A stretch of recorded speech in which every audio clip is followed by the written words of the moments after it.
Let's talk now to Mike Jones, Executive Director of Migration Watch UK, which campaigns for lower immigration to the United Kingdom.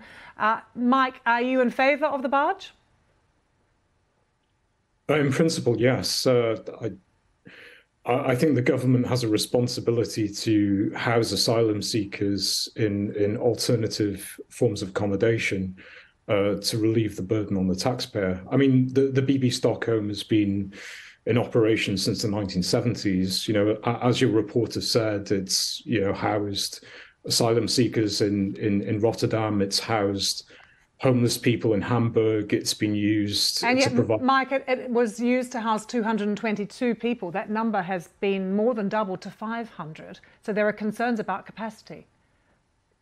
Well, they housed a significant number of people off the coast of Scotland, off the Shetland Islands.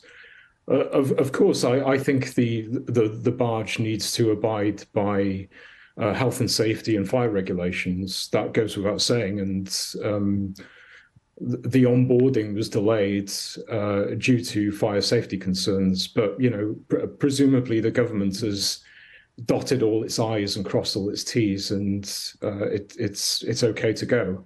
They repeatedly say, the government, that this is better value for the British taxpayer, but they haven't actually said, Mike, how much it costs to house an asylum seeker on board. Do you believe that this represents better value?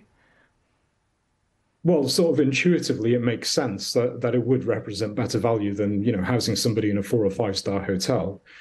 I mean, the statistics are quite stark. You've got nearly well over 50,000 asylum seekers housed in subsidised accommodation. This costs the taxpayer about $6 million a day. The asylum system itself costs about 3.6 billion every year, and that doubled on the previous year. So obviously the government needs to find these alternative means of accommodation. There are many who have written a letter, though, to the government, to the owner of the barge too, saying they believe it is cruel and inhumane. And the BBC has spoken to one asylum seeker, and I want to tell you what he has said. He said, "We ran from a war. We don't want to go onto the barge.